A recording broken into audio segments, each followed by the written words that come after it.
Hey, assalamu alaikum and a very good morning to all of you. My name is Mohammad Saifuddin and welcome back to my channel. दोस्तों, जैसा कि आप लगातार हमारे videos को follow कर रहे हैं और करियर गाइडेंस में आप हमारा साथ दे रहे हैं, ये हमारे लिए बहुत अच्छी बात है। और जैसा कि आप पिछली वीडियोस में 5 जो मेन स्टेप्स बताया मैंने, जो कि 720 आउट ऑफ 720 ला सकते हैं, उसके बाद जो मैंने आपको लगातार सब्जेक्ट्स के बेस पर वीडियो सेंड किया हूं, आप फॉलो किए हैं और लगातार आप फॉलो कर रहे हैं, इसके लिए बहुत बहुत जज़ाकल्लाह खैर, thank you very much Indeed. ठीक है, आज की इस वीडियो में हम बात करने वाले हैं बायोलॉजी को कैसे पढ़ें।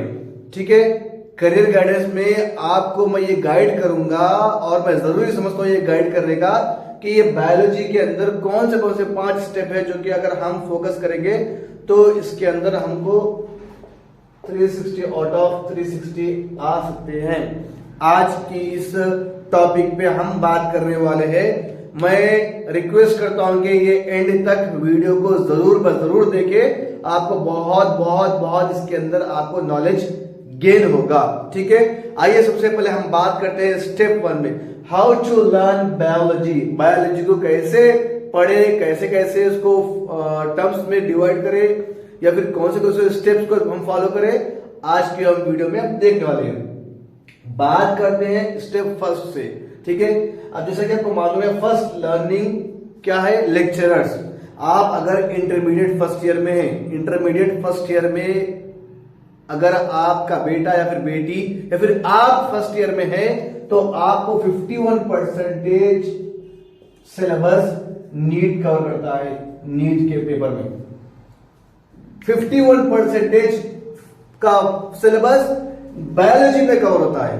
इस बात का आप बहुत ध्यान रखें। ठीक है, आपको जितना भी प्रिपरेशन करना है 51%, क्योंकि पूरे नीट के अंदर जो 360 आउट ऑफ 360 जो मार्क्स है, ज्यादा मार्क्स मैक्सिमम मार्क्स जो आने वाले हैं ये ओनली बायोलॉजी में आने वाले हैं, तो आप इसका ख्याल रखें। 51% का आपको सिलेबस कवर करना है। ठीक है, सबसे पहले करना क्या है, स्टेप लेक्चरर्स को बहुत गौर से सुनने का है, क्योंकि जब अगर आप फर्स्ट ईयर में आप first class to last class तक अगर आप रहेंगे, अभी तो ये मंथ्स एंड पे जा रहे हैं, फर्स्ट ईयर में जो थे या फिर फर्स्ट ईयर में जो आएंगे उनके लिए भी ये वीडियो बहुत मोटिवेट होने वाला है।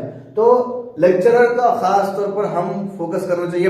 हर वो लेक्चरर क्लास चैप्टर 1 से लेकर जितने भी आपके चैप्टर्स है बायोलॉजी के अंदर, आपको पूरे के पूरे लेक्चर आपको अच्छे से सुनना है। जब आप अच्छे से सुनेंगे लेक्चर को, आपको वो नोट्स बनानी है।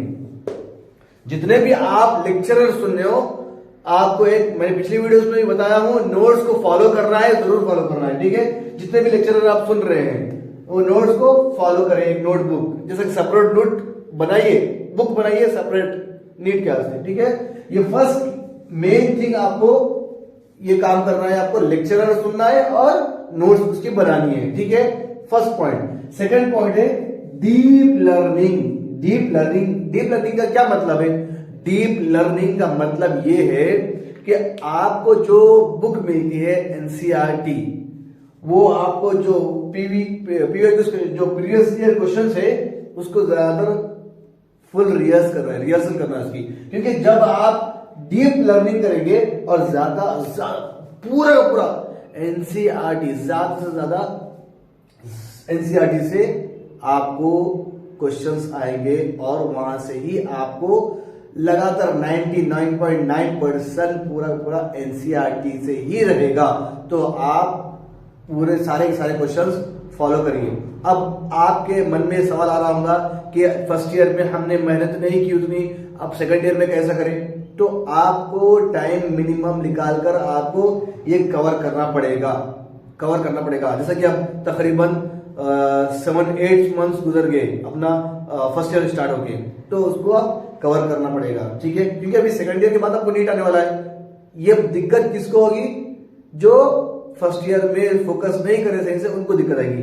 लेकिन अगर आप कवर कर लेंगे तो बड़ी आसानी होगी। ठीक है, इस चीज का बखूबी ख्याल करें और एनसीईआरटी क्वेश्चंस को और जो प्रीवियस ईयर क्वेश्चंस है, जैसे कि मैंने बताया पिछली वीडियोस में, मिनिमम 20 to 25 ईयर्स के क्वेश्चंस को फॉलो करना चाहिए। ठीक है, सीरीज जो प्रीवियस ईयर के क्वेश्चन से, जो मॉडल पेपर से, वो फॉलो करना चाहिए।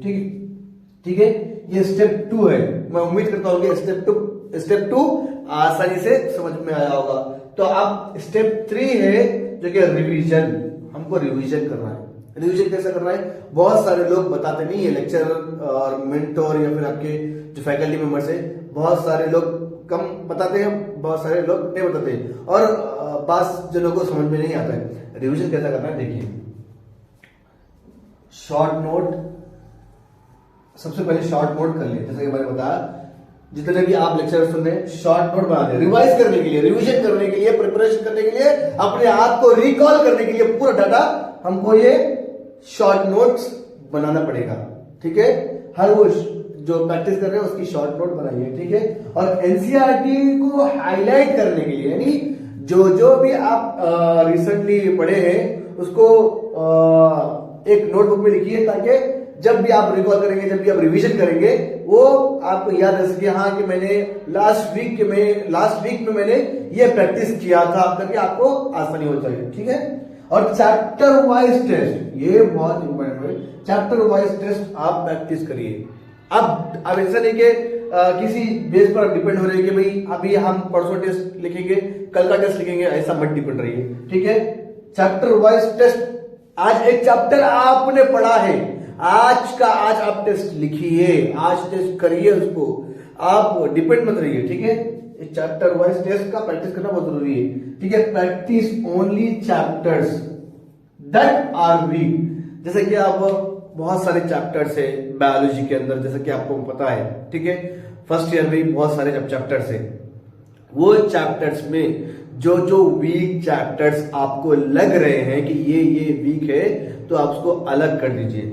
अलग करके वो चैप्टर को बाद में आप अच्छे से प्रैक्टिस करिए। ठीक है, अगर आप वो वीक चैप्टर को स्टार्टिंग में ही प्रैक्टिस करेंगे तो भी चलेगा, लेकिन जब आप ऐसा लग रहा है कि मैं ये कवर कर लूंगा आगे जाके, तो उसको साइड में रख दीजिए और जो आसान है उसको कर लीजिए। ठीक है, लेकिन आपको practice chapter that you are weak, जो भी चैप्टर में आप वीक है उसको प्रैक्टिस करना जरूरी है। ठीक है, और स्टेप 4 में आप देखिए रेगुलर टेस्ट। जैसे कि मैंने बताया कि आज आपने जो प्रैक्टिस किया है वो टेस्ट लिखिए, क्योंकि अब देखिए बहुत सारे हॉस्टल्स में वीकली टेस्ट होते हैं कि वीक में जितना भी पढ़ा है आपने, लास्ट सैटरडे है तो संडे आपको टेस्ट रहता है।